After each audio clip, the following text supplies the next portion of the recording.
l'opportunité de la célébration du cinquantenaire des indépendances dans beaucoup de pays africains, notamment dans les années 2010-2011.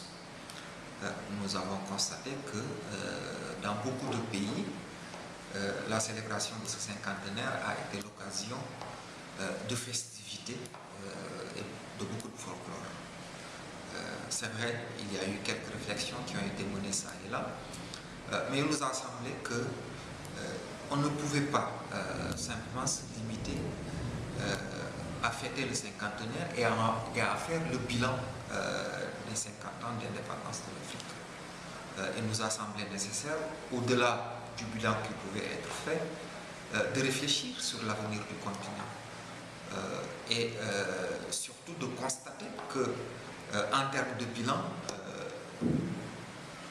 au moment où on fête le cinquantenaire des indépendances, on ne peut pas dire que l'Afrique est réellement indépendante. L'Afrique dépend encore pour beaucoup de l'aide extérieure. Les économies africaines sont encore pour l'essentiel très extraverties. L'Afrique n'a pas encore trouvé sa véritable voie dans le processus de mondialisation. Et donc il nous a semblé qu'au-delà du bilan, il était nécessaire de réfléchir justement sur les principaux défis du continent, sur les principaux enjeux auxquels le continent pouvait être confronté pendant les prochaines années. Et l'Alliance pour refonder la gouvernance en Afrique a pris comme symbole justement les 50 prochaines années, comme horizon les 50 prochaines années et comme symbole la célébration du centenaire des indépendances, donc, qui doit arriver autour de l'année 2060-2061.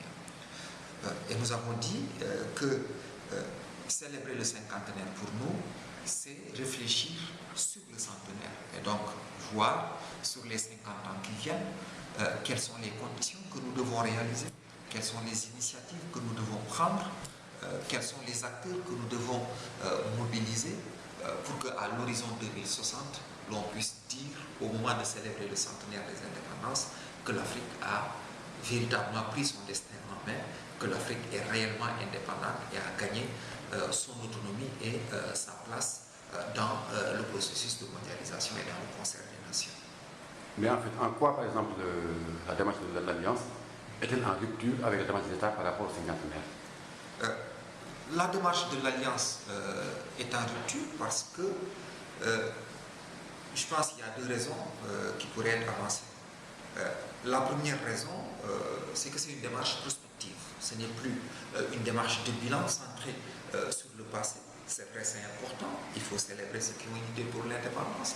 Il faut constater et reconnaître les progrès qui ont pu être faits en Afrique sur tous les plans. Parce que malgré les difficultés de la situation actuelle, l'Afrique a quand même évolué, et notamment du point de vue de la démocratisation de nos États, du point de vue de la lutte contre la pauvreté, du développement de nos économies, etc. Il y a des progrès qui ont été réalisés qu'il ne faudrait tout de même pas nier. Mais la démarche de l'Alliance, c'est de dire il ne faut pas se contenter de faire le bilan, il faut s'engager dans une réflexion prospective qui permet de réfléchir justement sur l'avenir du continent. Je pense que c'est un premier aspect qui est absolument fondamental.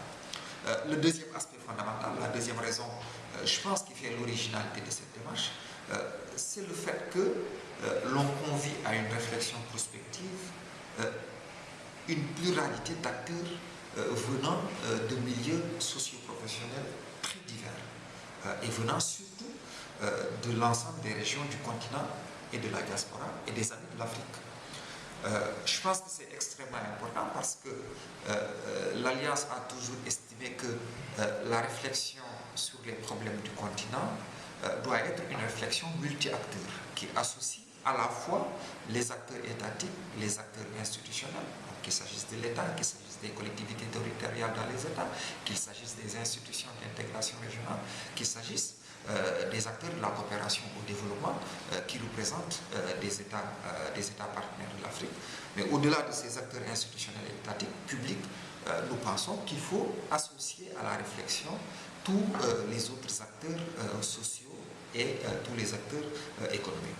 Et l'originalité de la démarche, c'est non pas que chaque acteur vienne avec sa propre pensée, etc. Cela est important, mais que l'on cherche ensemble à créer une réflexion collective, à construire collectivement justement une vision de l'Afrique sur les 50 prochaines années, une stratégie de développement et une stratégie de véritable indépendance de l'Afrique.